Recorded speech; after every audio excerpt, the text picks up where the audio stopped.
बिस्मिल्लाहिर्रहमानिर्रहीम।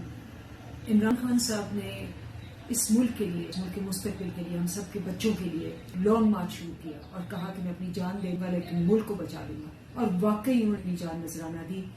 वजीराबाद के मौके पे इन गासिबों ने, कातिलों ने उन पे कातिलाना हमला किया। आप सबकी दुआओं से माशाल्लाह वो बच गए और अब ठीक हुए, लेकिन वो चाहते हैं कि मकसद चलता रहे। तो लॉन्ग मार्च कल से दोबारा मंगल से 8 नवंबर को 2 बजे उसी मकाम पे वजीराबाद के जहां उनको गोलियां लगी दोबारा शुरू हो रहा है। मैं सारे अपने वर्कर्स, सपोर्टर्स और पब्लिक को कहती हूँ कि खान साहब को कमी ना महसूस होने दें। जिस नंबर से पहले आए उससे डबल आए, ताकि खान साहब को यह एहसास हो कि उनकी कुर्बानी रायगा नहीं जा रही।